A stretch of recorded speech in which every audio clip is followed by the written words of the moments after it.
Hi, everyone. Hopefully, everyone's having a great week. Let's take a few seconds to make sure that this is working on every one of the different channels. And as people check in, I'll then get this going.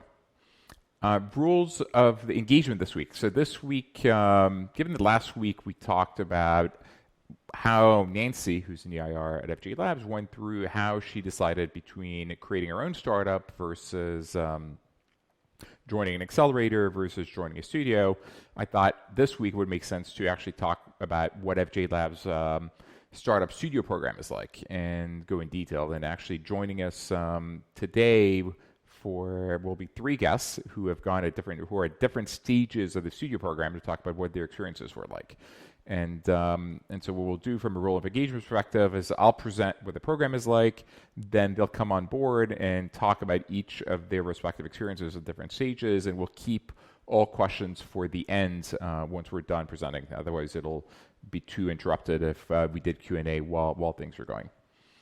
I'm not seeing many people checking in, verifying that it's working, but I'll take that as a sign that things seem to be working, so we'll get going. Welcome to Playing with Unicorns, episode 7. This week we're going to discuss FJ Labs startup studio model. Let's get going.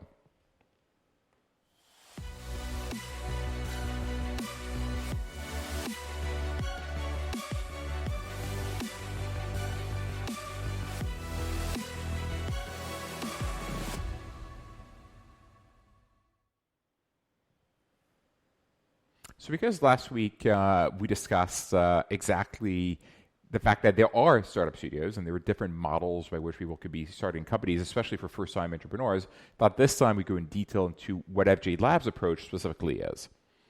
Now, FJ Labs is more known as a venture fund, and it's true that we invest in over 100 startups per year. In fact, we've invested in over 600 startups at this point when you include a angel investing strategy from the past. But in a way to scratch my entrepreneurial itch and the idea of creating and building companies from 0 to 1, which I think is part of the most interesting and magical periods, is every year FJ Labs tries to help build one or two companies. And we've built probably over 10 companies at this point over the last 7 or 8 years with varying levels of success. And I wanted to talk about exactly how this program came to be and how it works exactly in terms of how much capital we provide for how much equity, what are the different components, and then we'll talk about how we recruit the entrepreneurs that become the leaders of these companies. Because the idea we wanted to have was to have people who could basically do it on their own, but think it's better for them to work with us.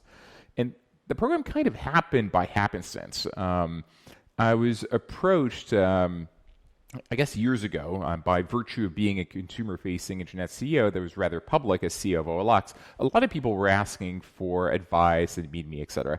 There was one entrepreneur in particular who was extremely persistent. Basically kept emailing me, saying, I need to meet you. We have a similar background. I'm French. I'm at HBS. I worked at McKinsey. The thing is, I was getting so many of these emails on a regular basis, I didn't really have the time to interact with too many entrepreneurs other than the ones that were explicitly looking to raise money and for me to invest as an angel. And one day he was like, look, I'm at the door of your office. Why don't we meet for coffee? I'm like, okay, maybe I'll meet him for coffee. At least it'll be done, and that'll be the end of it. And so I meet him for coffee, and he explains to me how he's raised like $500,000 to build this chat roulette type company, which I thought made no sense. So I told him why I think the idea was not great, and he should basically return the money to his investors and let it be. And I thought that was probably the last I was going to hear from him. But of course, he was not to be deterred. He told me, look, I love the honesty. I love the radical transparency. And I've talked to my investors. They said, keep the money, find another idea. And now we need to work together to find another idea. And I was like, oh my God, like now I need to like spend all this time. So I'm like, look, I don't really have the time. And he kept persisting and persisting. And one day he sent me a $5,000 check. And he said, look, I'll pay you $5,000 a month to work for you to find an idea together. So I'm like, okay, fine. Keep your money. Don't pay me. Come and let's see if we can come up with a program to build a company together. And in a way, it was really useful because I needed to codify and clarify all my heuristics, the mechanisms by which I was evaluating companies. And I was wondering, could I actually create a set of tools and thinkings and strategies that could then be replicated? And so over the next few months, we worked on, could he help me in terms of evaluating all the inbound deal flow, and can he start using these frameworks and theses and heuristics to actually come up with a lot of company ideas? And we started like 50 ideas, and then narrowed it down to like 2, then picked one, and then pivoted and picked another one. And Adore Me was born. And so this was Morgan, who in a way was at like the genesis of this program, who helped build Adore Me, which today is a very successful company with over 100 million revenues, profitable, etc. So as the program was born, started thinking through, okay, what is it we can do in a studio program? What is it, who is it we want to be? And we decided that what we wanted to do was really build very few companies, but really hands-on every year. And given that we've been very successful with Morgan, who had been at Harvard Business School, we're like, okay, maybe we can use the business schools as a lead gen for amazing talent. And we started creating this program where every year we interview 200 to 250 candidates. We hire 2 from the top business schools, and I'll explain exactly how we do that and what they do. And then once they graduate, they become entrepreneurs in residence until we find an idea to build together. And we have a very systematic process for ideation where every year we have 2 brainstorms where the entire team comes up with ideas. On average, per brainstorm, we get 100 to 150 ideas. So we end up with 200 to 300 ideas per year, which we can then decide, okay, of these, let's stack order them, let's pick the best 20, and let's do deep dives. Let's actually pretend that we were building these companies, and let's analyze what are all the things we would need to prove to decide that this is a great idea if we were investors, and therefore let's go and see if we can prove this or disprove this. Of course, most ideas die in that process, but a few seem interesting, and so we go down to the next level. And as we go down to the next level, we start doing landing page analysis, customer acquisition cost analysis, and eventually, again, many ideas die there. We can't make the unit economics work. We can't find scalable acquisition channels. But eventually, we find something that we like, and we pull the trigger. And when we pull the trigger on these 1 or 2 companies per year, we have a very set program in terms of what it is that we offer. And that set program is FJ Labs. First of all, we'll pay you when you're an entrepreneur in residence, $10,000 a month plus cover different expenses. But beyond that, we'll give you $750,000 for 35% of the company. In return, of course, you've worked with us at this point for 18 months. We will help come up with the idea. We'll do ideation. One of us, meaning Jose, my partner, or I will become executive chairman. We'll be on the board, and we'll do everything from whatever it is you need. And usually, many of the founders are not technical, so perhaps I play a more active role in product and or technology. We will help with marketing. One of our venture partners was CMO at OLX, one of my prior companies, will come in and help you do all your marketing. Plus, we'll help with fundraising. Now, beyond that, because most of these companies, once they've proven the model, they need more capital. To make it easy for the founders, we're like, okay, we'll also provide $2 million at a $10 million post-money or $8 million pre-money valuation for the next round. And if you choose, you can just take these terms, or if you need more money, you can raise at more attractive terms. We will invest that $2 million at whatever terms there are there. And by virtue of us committing that capital, it makes it a lot easier to raise capital in general. And also, when you think about it, $2.75 million is kind of the equivalent of a pre-seed round and a seed round. So if you don't want to, as a founder, for the first 2 years, you don't need to raise any capital. And and if you think about it, as a founder, what you spend most of your time doing is actually raising money. And it's shocking in a way, the time and allocation that you provide to fundraising. You're always raising. Even if you just raise a round, you're still thinking about raising your next round. And so if you can actually focus on pure execution for 2 years, it's extremely, extremely valuable. And most of our founders have just taken the terms as is. A few had more capital-intensive businesses, and so they raised bigger seed rounds at higher valuations. But the fact that we had 2 that are committed at whatever terms they could get was also an anchor, especially since we're saying, okay, 8 pre-minimum, so that we were able to get better terms. And so that model is somewhat rather generous in equity. There are studio models out there where you get a high salary, but the studio gets 85% of the equity and the founders get 15%.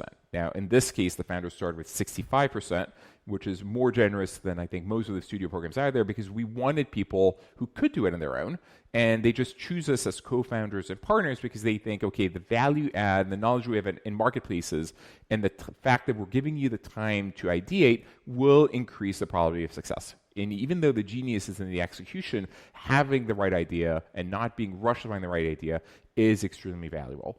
And so the companies we've built that have come out of this program are like Rebag, which is a handbag marketplace. It's we have Merlin, which we recently sold, which is a blue-collar marketplace, and Staccato, a car marketplace. Letgo, which is now a unicorn, which is a very large mobile classified company that recently merged with OfferUp. We have Mundi, which is a international trade finance company, currently financing exports between the U.S. and Mexico. We have Mealco, which is a brand and an online restaurant franchise built on top of the dark kitchens or excess capacity in restaurants. We're launching a company called Seafair, which is a seafarer marketplace. It's like an online staff. Well, it's not quite staffing, but marketplace or labor marketplace for the crews on like oil tankers and different types of ships, and we're always launching a few more. And there's a few I didn't mention. I mean, we also had like massive failures. We were investors in a company called BP, which is an online car marketplace, raised over 150 million, could have become the Carvana or Vroom of today, which is these are companies worth like $30 billion, but sadly failed after being worth as high as like almost 700 million. So we haven't only had successes, but in general, it's been a fantastic story, and it's great to be part of building companies again. And many people have asked me over the last few sessions, like, do I prefer to be an entrepreneur or an investor? Do I see myself becoming an entrepreneur potentially again? And in a way, this is a way to keep me entrepreneurial, like on the ground, at the ground stage of starting companies from zero, ideating, iterating, and trying to build things from scratch. So talking about the program exactly as we run it. So it's basically a 3-part program where every year in the fall, we go to the first year of 5 business schools right now, which are Harvard, Stanford, MIT, Wharton, Columbia, and Columbia. And we interview 200 to 250 students, and we tell them, look, you will join us for a 10-week summer apprenticeship where it's full-time. Half the summer, we're going to teach you venture capital. And we don't teach you venture capital because we want you to be VCs in the future. We want you to be entrepreneurs. But by virtue of being on the other side of the table, you understand how are ideas being pitched. What is a good pitch? What is a bad pitch? How do you evaluate whether a company is good or not? And so half the summer, and it gives you a massive amount also of deal flow, and you see what are the trends in the market. Now, of course, with the caveat that you're not allowed to ever create a company that is a copy of anything that's ever been pitched to us. But seeing enough trends ultimately leads you to be in a position to say, oh, I'm seeing this approach work in all these different verticals, but it's not yet been happening in all these other verticals. Maybe we could do that. Or maybe I'm seeing these ideas in China or in Europe that are not in the US yet. Maybe we can bring them to the US. Because ultimately what we do want to be building are US marketplaces. The second half of the summer, you join one of the startups that we recently launched.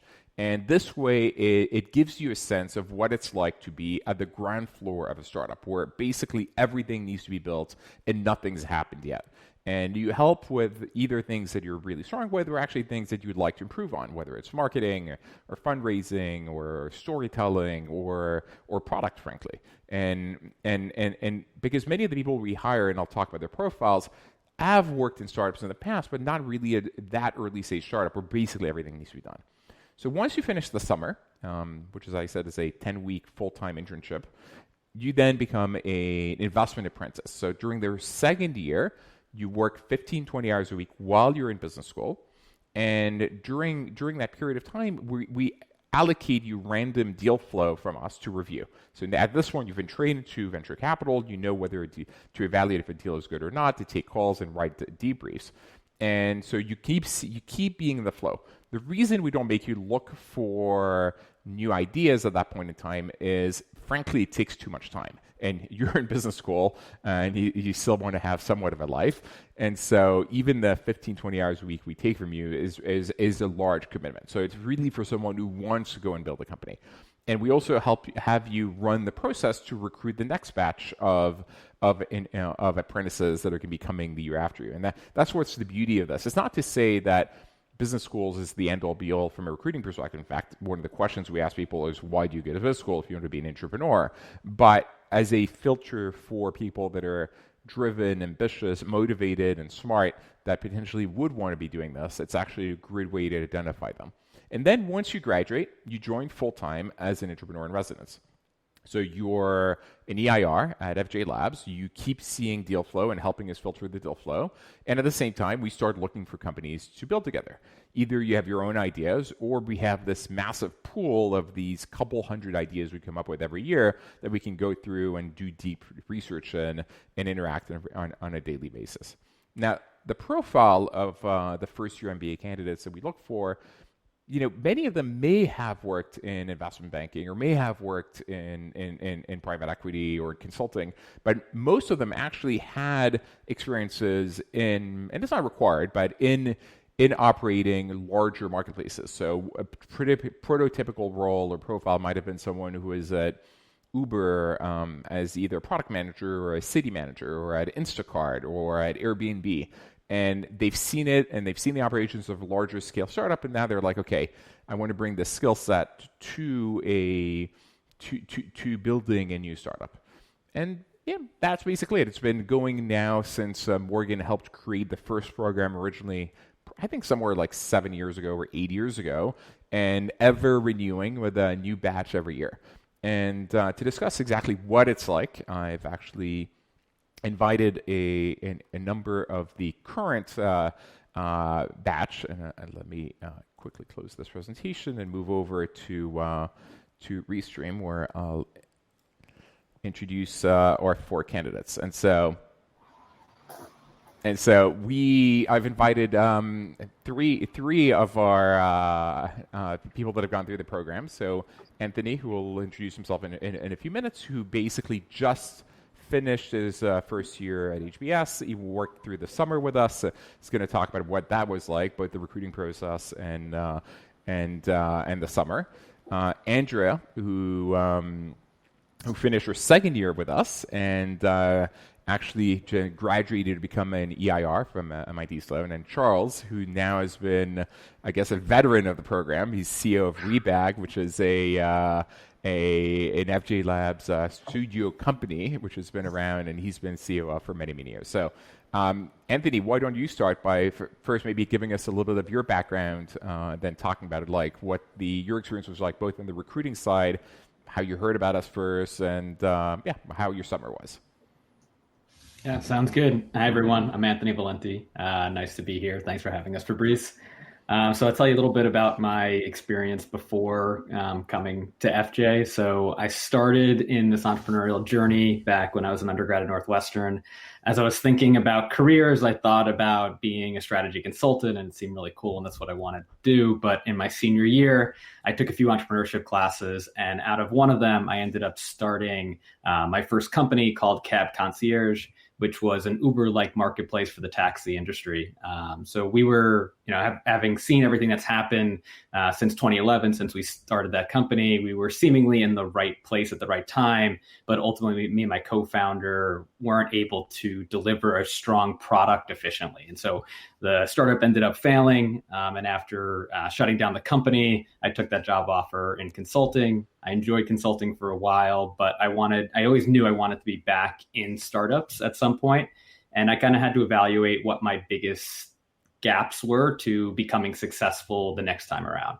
And so clearly it was definitely on the technical side. And so in order to overcome this, I took a coding boot camp called Starter League in Chicago It's a 3-month intensive course, and I've been coding since that point about 7.5 years ago, and I absolutely love it.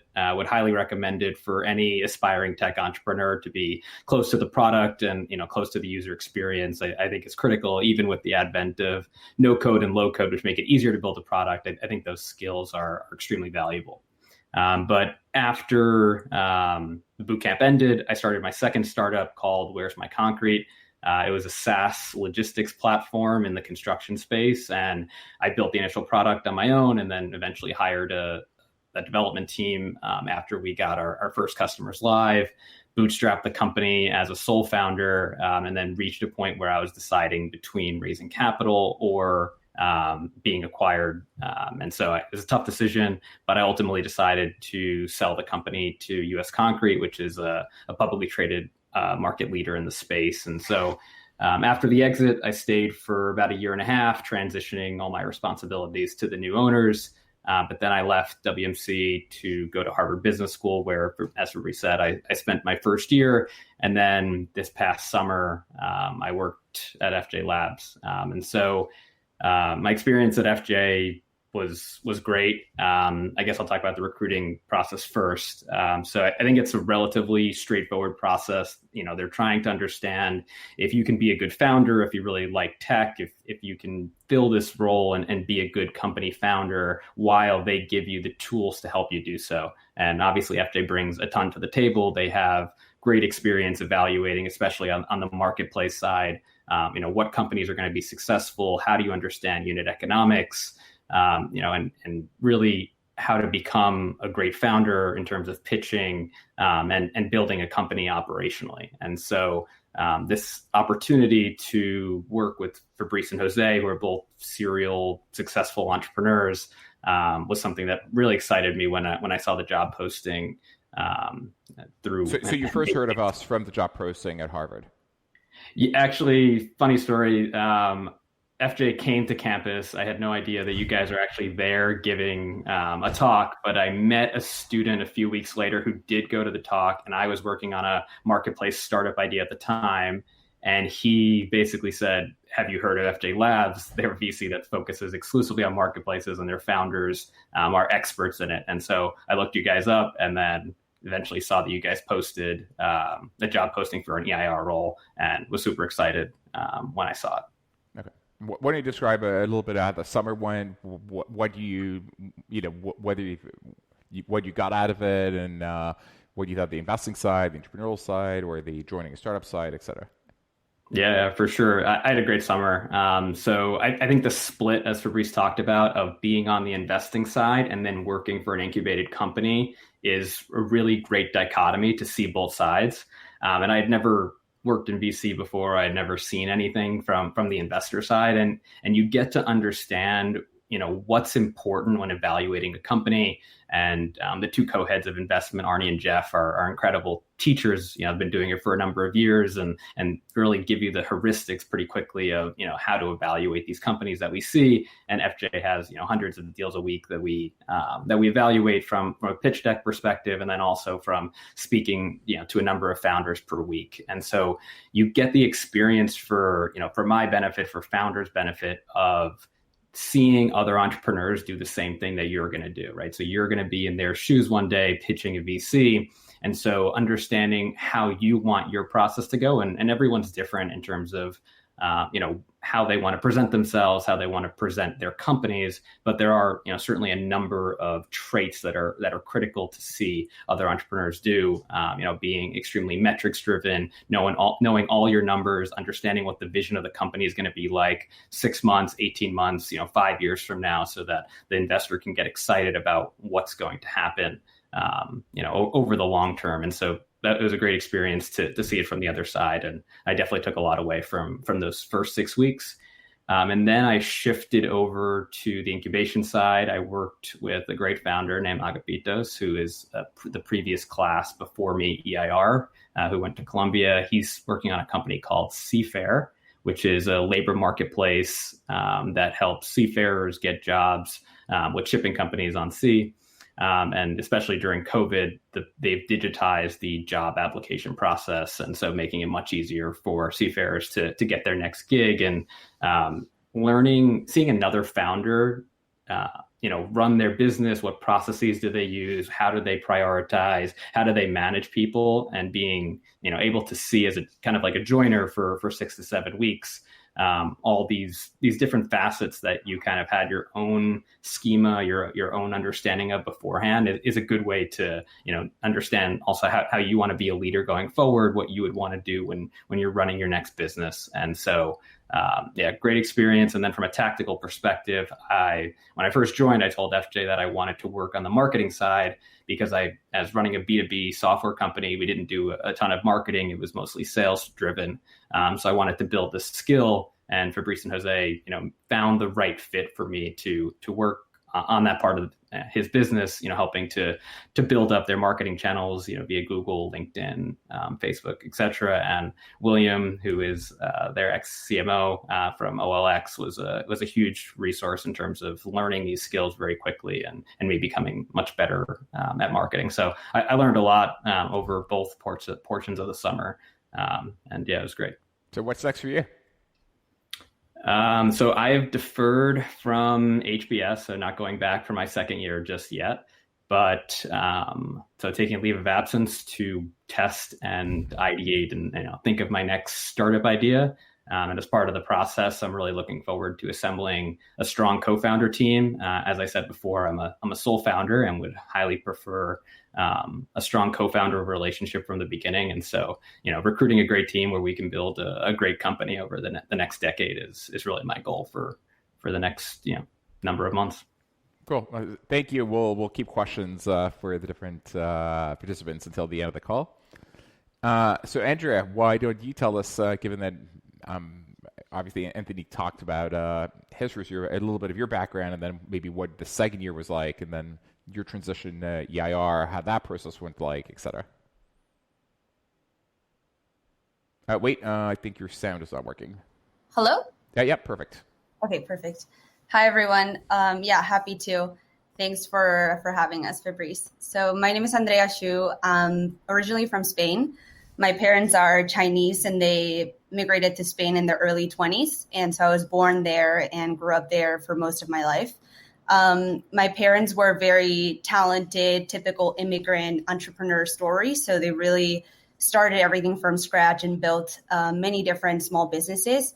And as a first generation child of an immigrant, working on those businesses was kind of just the way life was. And I thoroughly enjoyed it growing up. So I was pretty certain that when I grew up, I wanted to build a company, but I wanted to do it in the big leagues. And I wanted to take sort of that entrepreneurial spirit, building small businesses, but really achieve something greater than that. And I honor them kind of with my work ethic, looking back to their immigrant days a lot. With that, it got into my head that I really wanted to come to the US for college.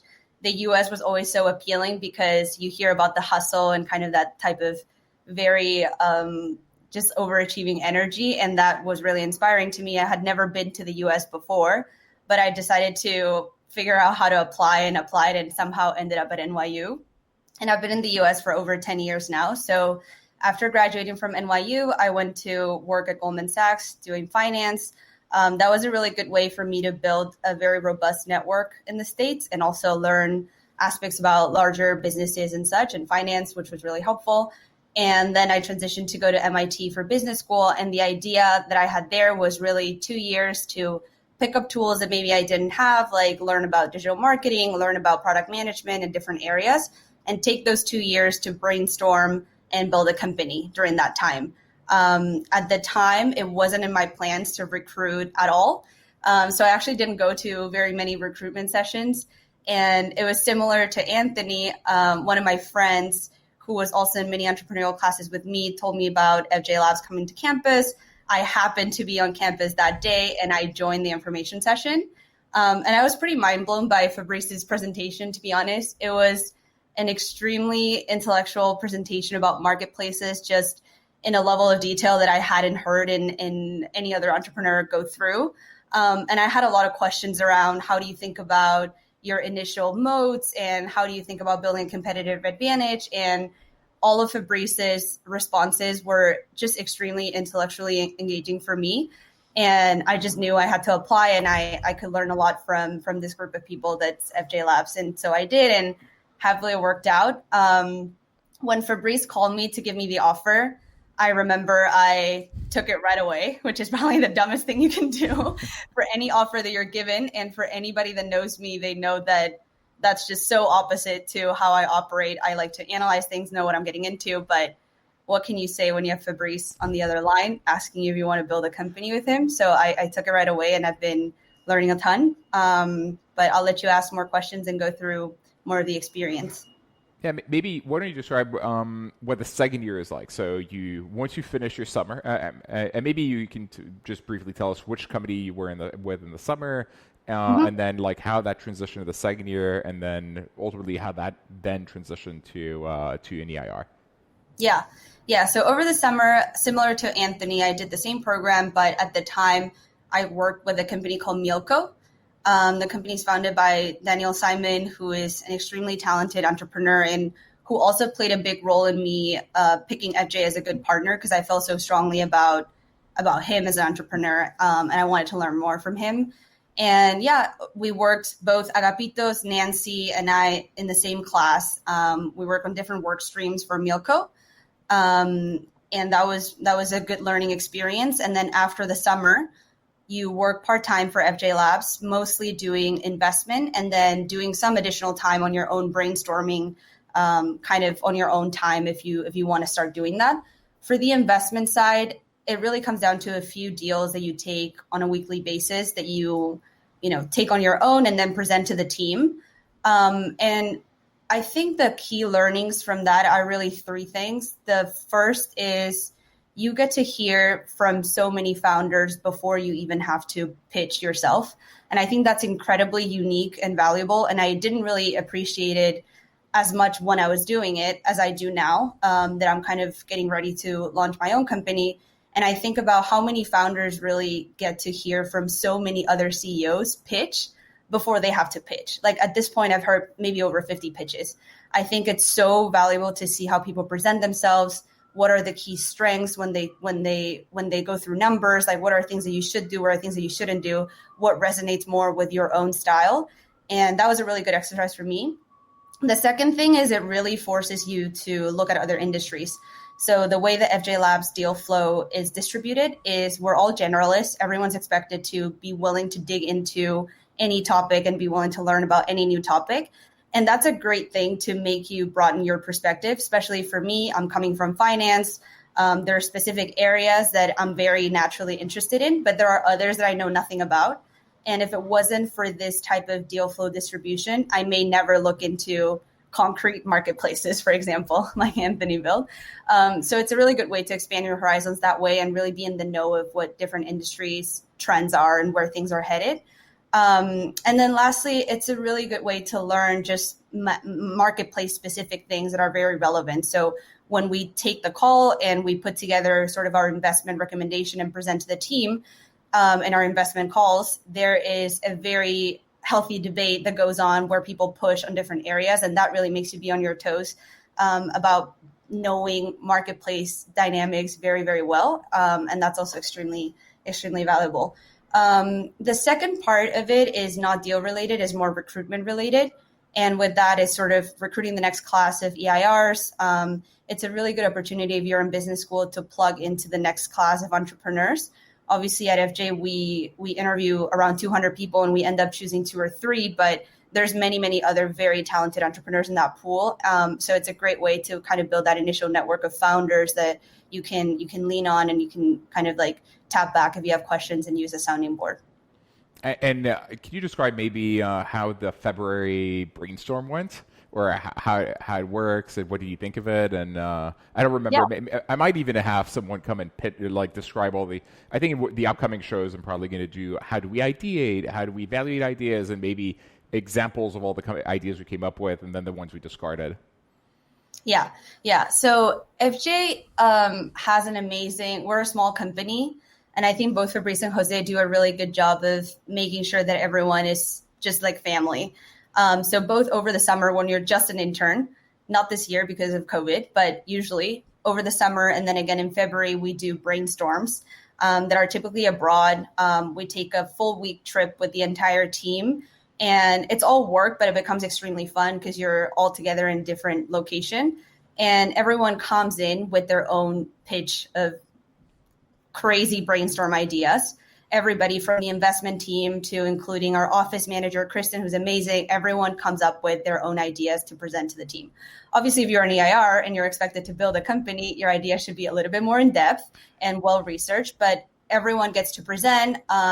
We go through just things that we find interesting, things that we really see an opportunity with. And then after those presentations, everyone votes on what are ideas that are cool, but maybe not for FJ, ideas that are amazing and that FJ should look to invest, look for opportunities for investment, or ideas that we really see ourselves building. In my case, I actually presented over the summer an idea that I'm working on now that I will most likely launch. I won't say too much about it because I want it to be a big reveal when the time comes. But that was my idea for the summer when I was an intern. And I kind of kept working at it over time. And that became the company that I'm going to launch.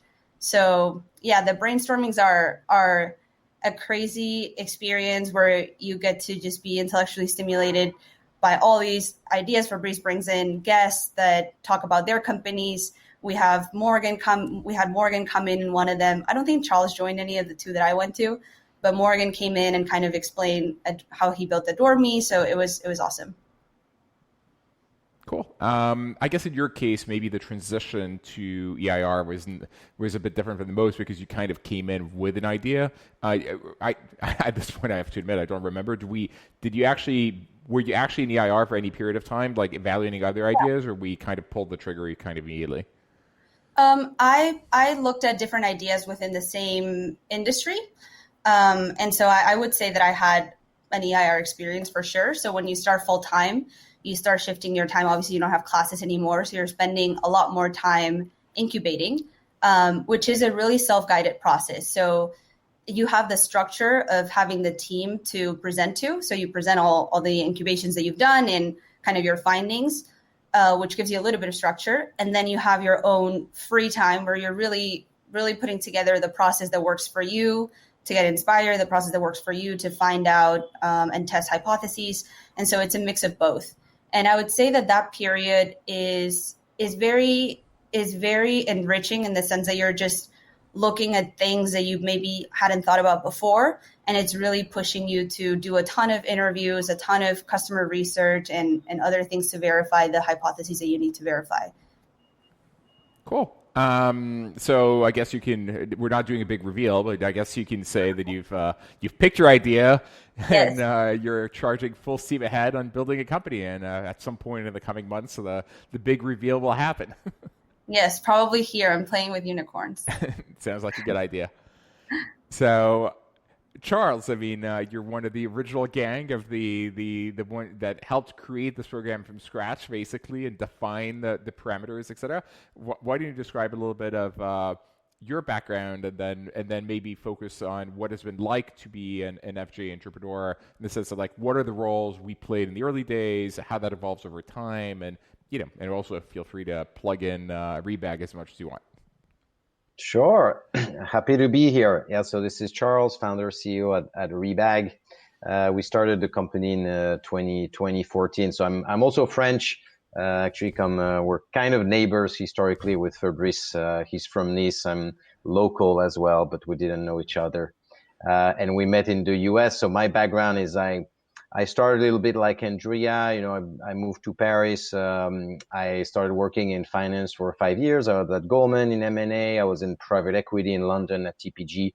And then, it was 2012. I'd done 5 or 6 years in finance, and I was really thinking about entrepreneurship. I knew I wanted to do it, but I knew nothing about anything.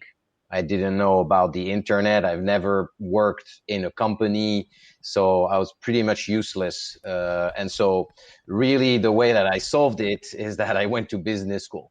And I'm like, okay, and I was lucky to get into HBS, so I moved there with that. But I was very set on that idea. It's like, I want to move to the US. 2 reasons. One, 100%, I want to build a company. I did 0 interviews in those 2 years for any job or anything, right? So I was very decided on that. And 2 is I really wanted to be in the US just because, you know, I love it here a little bit, like Andrea was saying. I think it's the land of opportunities. So I wanted to experience that.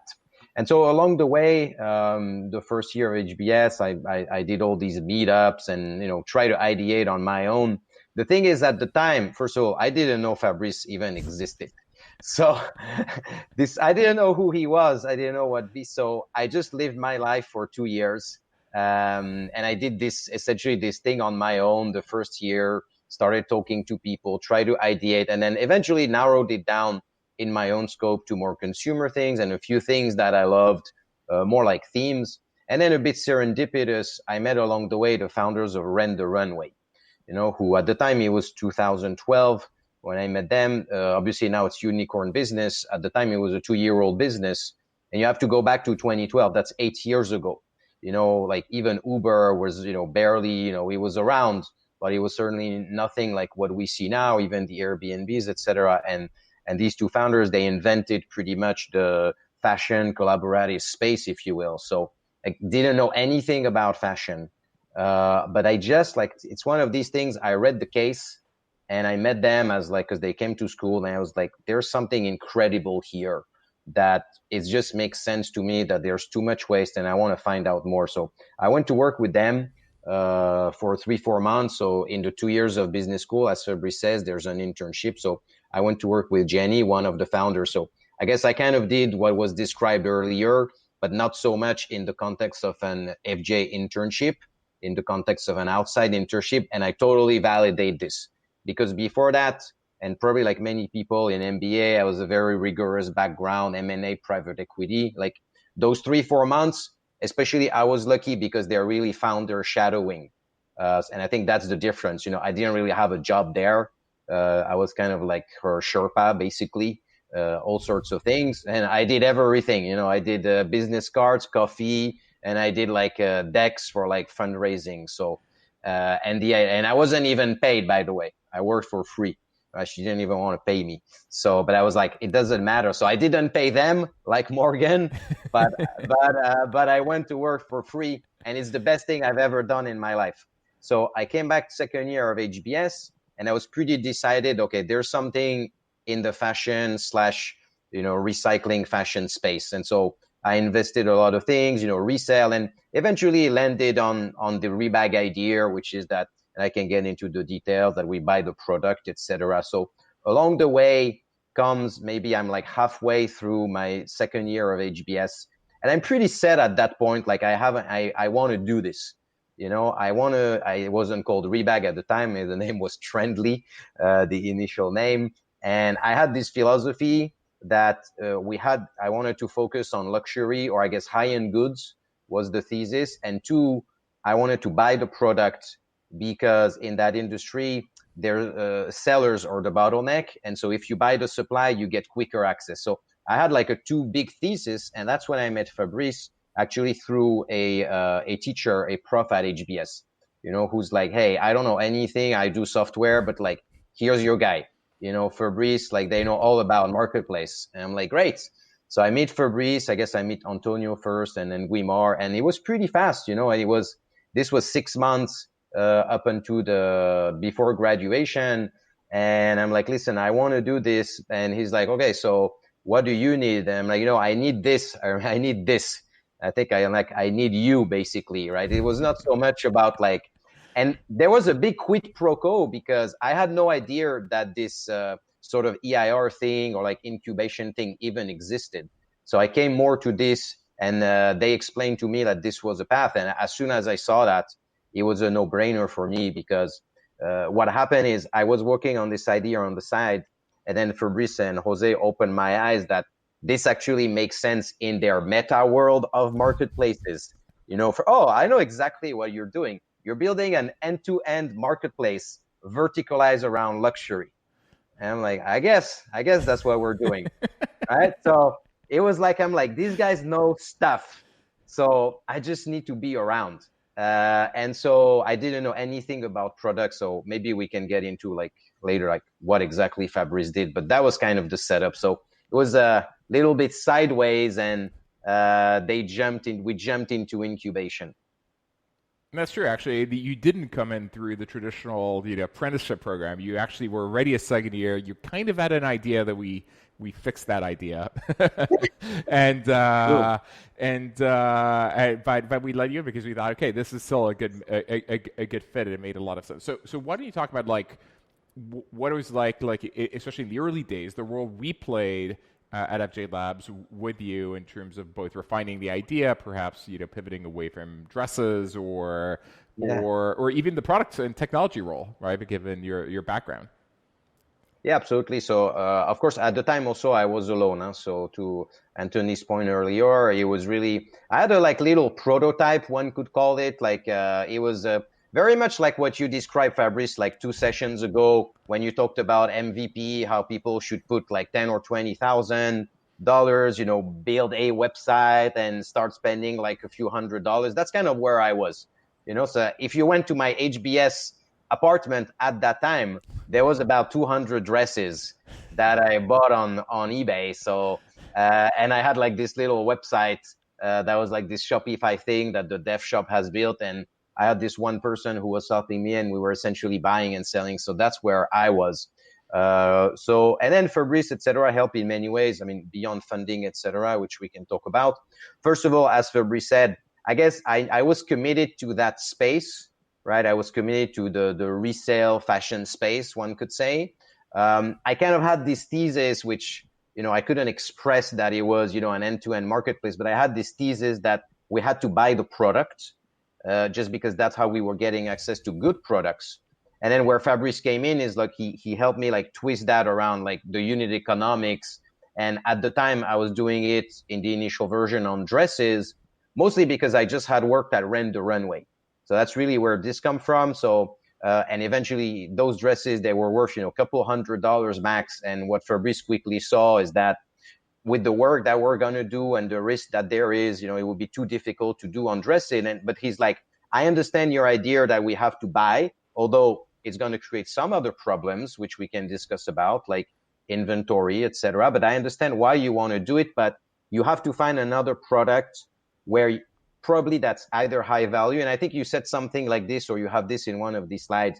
I think you say something like, there's only 2 ways to make essentially e-commerce or marketplace work, right? It's either you have low AOV, high recurrence, which basically is Uber, right? Like I pay $10 to Uber, but I've gone like 500 times, or the exact opposite, which is very high AOV and low transactions, which is exactly what we do. Luxury products, we buy Hermes bags, Chanel bags, thousands of dollars, sometimes 5 digits, right? So and what Fabrice helped us, he understand that you can't really be in the middle of these 2 things. And although he didn't know either that it should be bags or this or that, he pointed me in the direction of you have to look for something that fits those criteria. And then we explored the fashion space and we said, listen, when you put those criteria together, it seems to me that bags make that criteria. And it turns out we launched the business. And by the way, if you fast forward now, actually, since then, we extrapolated to a few more items because this year we launched what we call accessories. And actually, yesterday, we launched luxury watches as well as luxury jewelry, right? So different products, but again, same theme, right? Which is the high AOV theme. So that was huge impact because I would have messed that up. Yeah, I remember like dresses, the average order value was like $200. And it had a lot of issues because there's sizing issues because not everyone puts the same sizes. So we had returns. The cost, because the dresses looked better on models, the cost of the photo shoots were a lot higher because we were using models. And so returns issues, cost of processing, etc. And an AOV of $200, the economics just didn't work. And now with bags, we don't have the returns issues. The photos cost less. So you don't need the models. And the AOV is well above $1,000. And so the economics really work. And it's true of the other accessories we've launched. So that was absolutely pivotal and as a lot to partly to where we are today. Yeah, for sure. So definitely thank you for that. That's the type of things where I would have lost a year. Maybe I would have failed. Also, I should mention I'm not American. right? Very important. I'm actually French citizen, so the America gives me 1 year to figure stuff out. If I can't create a company in 1 year, I'm going home, right? So starting a company is always difficult, but if you have visa or green card situation, you have like 10 times more pressure. So for me, I could have cycled through this whole year, and then it's just too late, right? So Fabrice definitely helped there. And then concretely speaking, of course, when we started building, Fabrice pretty much was a head of product of tech for the first like 6 months. But I think it's fair to say, like, I don't even know I knew a little bit more at that time, marginally, because at HBS, they have something a little bit that was helpful. They have a product management course that I took in the second year, and it's actually 2 full semesters where you go through like how to manage engineer, how to manage a scope. And the second semester is actually, here's $6,000, go and hire developers and build your prototype. Right. So that's where I was. So I think that was extremely helpful, but obviously it's not really in a professional setting. Actually, so first of all, I didn't realize that was true. I should tell all of our second years take that class. I mean, yeah, at least the ones incredible. that don't have background in tech. That's amazing. I didn't realize that was the case. Yeah, it's called PM 101, PM 102. I don't know. Probably Anthony would know if it's still around, by Tom Eisenman. Very much recommend it.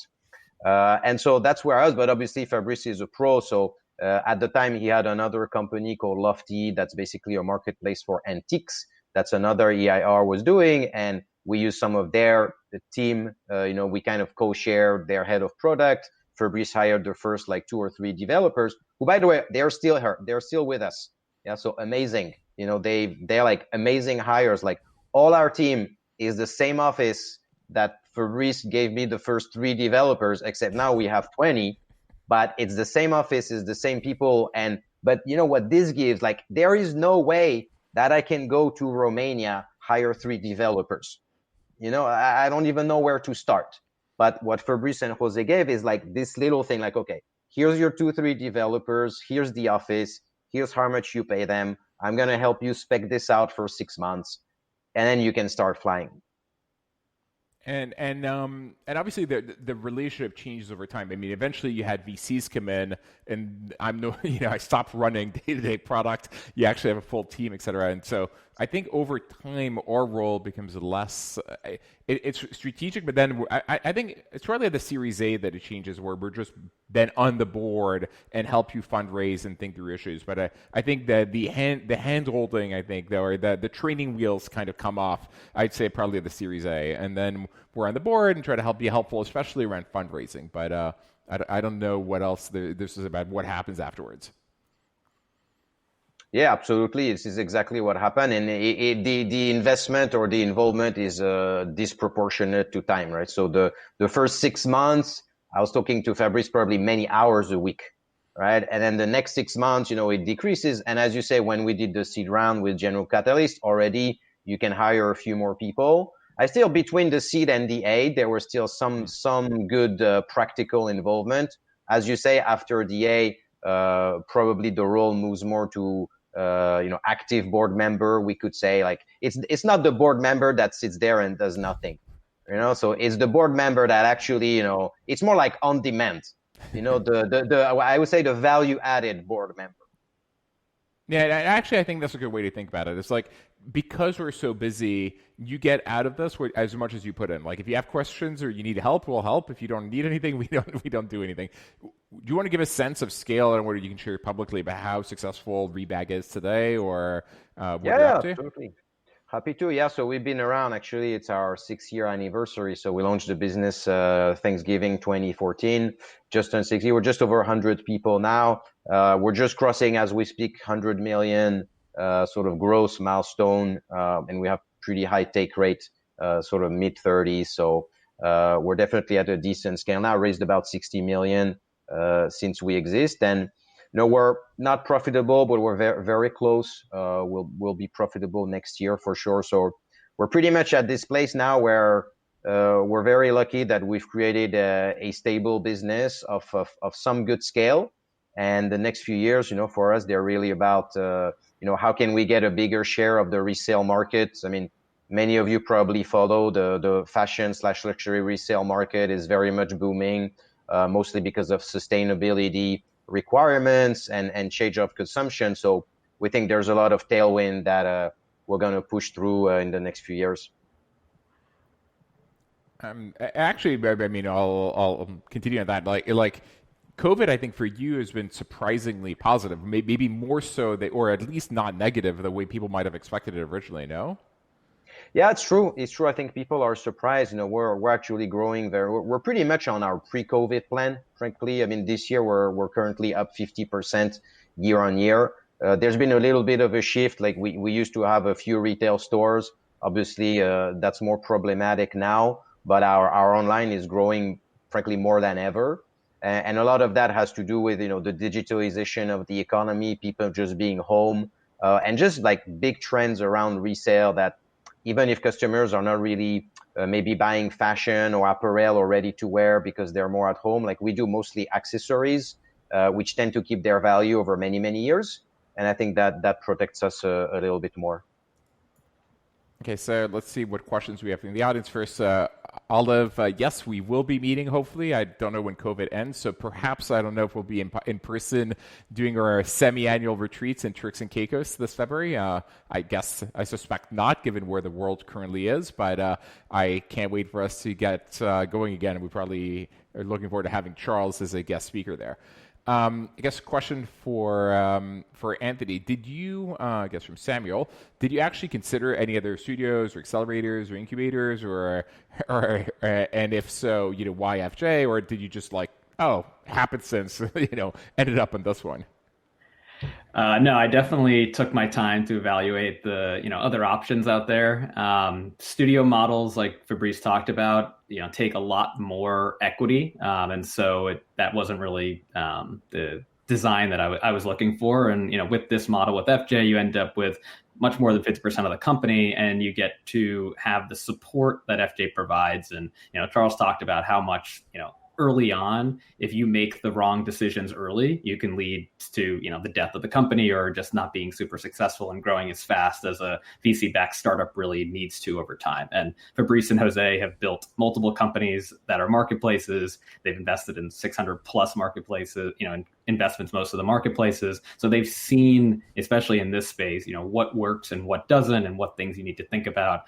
So having these insights that help you make fewer mistakes and get to the right answer quicker is a huge value add. And so that's a lot of the value that I see from FJ and why I chose to go with them. First of all, quick comment to the audience. Prepare your questions. I see a few people have emailed me questions as well. This one is funny. It's for Andrea. I don't know if you're going to remember, but what do you know the companies that you recommended FJ invest in that FJ invested in, and of those, which one or two are your favorite? Oh. There's so many. I have one that we did invest in. It's called Refurb. It's a used electronics marketplace, kind of what Rebag is, but to electronics, and tapping into similar tailwinds of sustainability, changing customer behavior, etc. I think they're doing quite well, and that one I really liked. There's another one that I recommended invest that we didn't end up investing in that we will look into. It's called Crown Affair. It's a direct-to-consumer hair brand that was doing a really good job, and I really love the founder, and I think we'll revisit at some point. Cool. Charles, anything you would have done differently as not necessarily in the context of FJ, but in the context of you as a founder and what you've learned over the last 8 years as a CEO of a fast-growing marketplace? Oof. Yeah, at the end of the day, this got us here, so that track worked decently. But of course, there's a few things where we lost steam over time. I mean, one of them, there's probably a couple things. One is, I think I would try to bring or attract more talent more quickly.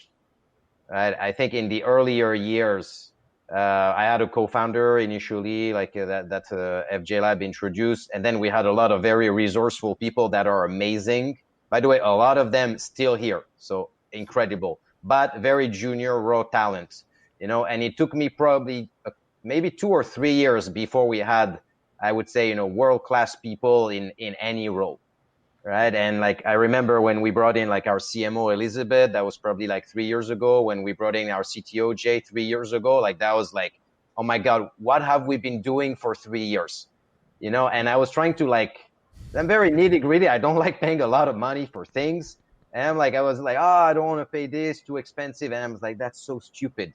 It's like I should have done this so earlier, because the value that is being created, it's like I would have saved like another year or two, right? So I know dollars are scarce initially, but either you can attract people. Maybe I should have given more equity, you know, to like a few people early on if we couldn't pay them, or maybe we would force ourselves to go more quickly into just people who are really good at what they do, and we would have saved some cycles there. And the second thing, just to add to that, the second thing is branding. I think we discussed this maybe with Andrea or earlier. Is like, I know in the initial rounds you don't have a lot of money. FJ gives you 750, and FJ I think is a very technical partner, right? And that's something I think I share with Paris. They're more about here's the unit economics and, you know, Google and, you know, performance marketing, etc. And I think makes total sense. But I don't think I really understood early on the power of brand. Like we did not have a brand guide for 2.5 years.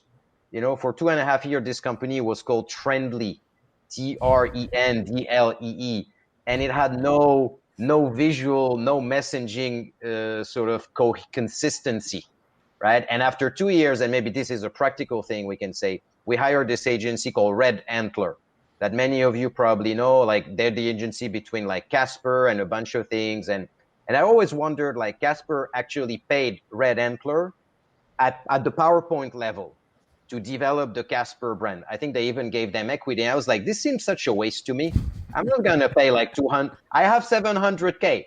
How am I going to pay these guys 200 or 300K to put the color blue or yellow or red? You know? And I'm like, if I had to look back at it, I was like, I was missing something. You know, there's probably a middle ground between those things, but I waited too long. Yeah, this is actually something I think I learned from this experience and from you. I think yesterday on my call with Andrea, I told her that she should not completely dismiss the branding elements and should actually, there are talent you could get out there and start thinking about these issues, even though, yes, there doesn't seem to be an immediate ROI. And so thinking about it earlier rather than later is actually a good idea. Though I still wouldn't spend 200K at the launch for it. I mean, if you're building a D2C brand, where probably it's different, but this is not most of what we're building.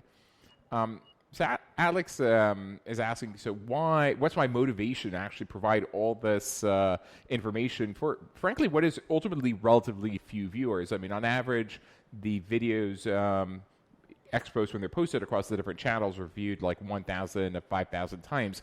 And this is rather wonky, very specific, narrow, and niche content. And the reality, you know, look, there's no real motivation in terms of like, do I think I will get anything out of this? This is really altruism. Like, this is a way to give back to the community. For me, it's like, what is it that I wish I knew when I was a 23-year-old entrepreneur first starting out? All the things I didn't know and all the mistakes I made that I can perhaps avoid. And so I figured if I can like distill it and teach it, maybe it allows me to get my professorial itch out of the way while I'm at it and know somewhat more scalable way than if I was just teaching a class. Because the problem is my time is not actually scalable, and repeating the same things over and over again to people is not really effective. And so I figured if I can actually take the time to distill all my thoughts and put them in one place, even though it will not be, this will never be a mass market site. This will never have millions of users. I mean, not many people care about unit economics and elasticity of demand and supply and building a marketplace. But it doesn't matter. A very few people with a lot of leverage through technology can change the world for the better. And so actually, if I can reach those people and help them, and I think that's a tremendous value add for society. And frankly, it's intellectually interesting as well for me. So I think this is fun. It's kind of the most fun I've had doing something in a long time. And it also forces me to distill my thinking in a way that I haven't been forced to in a long, long time since I guess Morgan first came and asked to see if I could teach him how to be an entrepreneur, and had me thinking through how to do that. And at the same time, to some extent, where it could be beneficial for me in the future is when people come and ask me, how do I fundraise? How do I evaluate an idea, et cetera? I will just point them to the content here. And once they'll have consumed it, we'll be in a better position to actually have an informed conversation. So this is a combination of altruism, something fun to do. And yeah, I hope it gets a little bit more coverage, at least in the entrepreneurial community. I don't expect this to ever be, so mass market that it'll be transformative. But I think it's worth being wonky, right? Like, you don't want to be talking about like very generic topics. This is not particularly interesting. The other question someone else asked, which is kind of related, is why have a studio to begin with? In a way, if you look at the amount of capital we've deployed over the last like 7 or 8 years, every year we're building 2 companies, we're deploying 2.75 million per company. So that's like whatever. Yes, 5 million and a half every year. And every year, FJ as a whole deploys over 50 million. So that's 10% of the capital deployed. And yes, we own more of the company, and those companies on average do better than their investments. But from a pure financial perspective, it actually doesn't make sense. You get more leverage if you raise more funds, you get more fees on them, et cetera. But at the end of the day, Jose and I don't see ourselves as investors. We see ourselves as entrepreneurs. Building a fund is actually a startup in its own, and it is entrepreneurial in nature as opposed to joining one.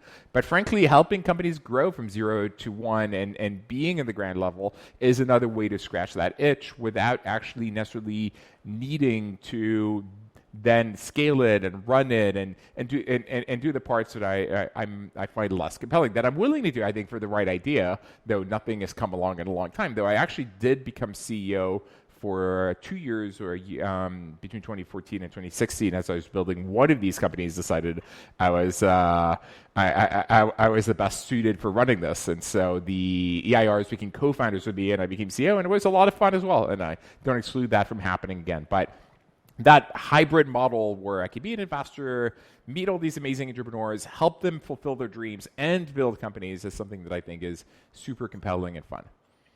I'm seeing, by the way, a lot of congrats to you, Charles, for what you've done. And let's see what else. Thanks, Olivier. Let's see what else we're seeing here.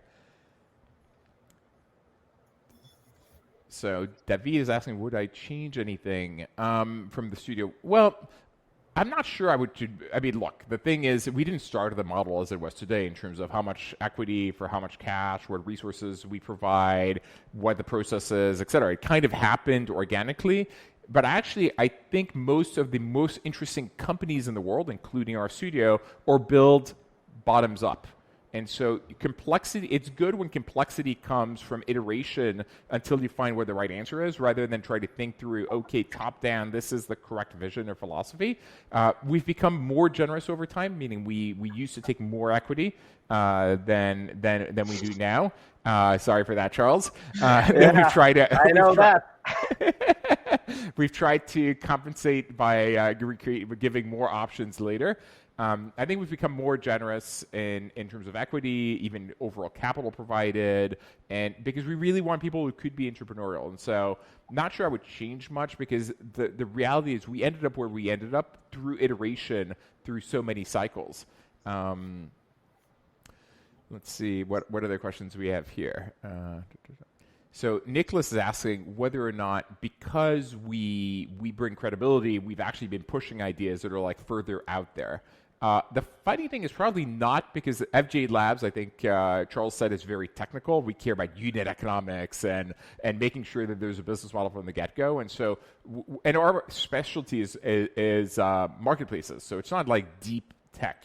The only case where perhaps that was different was OLX, where I went to my investors and I'm like, look, this is going to take forever. Like, I'm building a classified site in countries where the GDP per capita is low, revenue models are very low, and it's going to take a long time to build a great business. And I want investors who are patient, who will be there for the long run. And it worked out really well. So not yet, but I'm not against the idea of using our credibility to actually go do something crazier or bigger should the opportunity arise. It's just we haven't come up with these ideas because we're seeing, like, $100 billion industries or more that need to be disrupted, where there's a clear go-to-market and massive value out of society. I mean, in a way, marketplaces are great because they're, to Charles's point earlier, they we enhance like recycling, or not recycling, but reusing. So it goes in the sustainability trend. It goes in decreasing costs for people, and so it improves people's purchasing power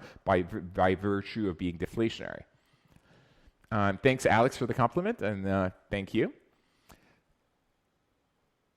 Let's see what else we have here. I think we can call it a day, and we'll wrap the call, the discussion here today.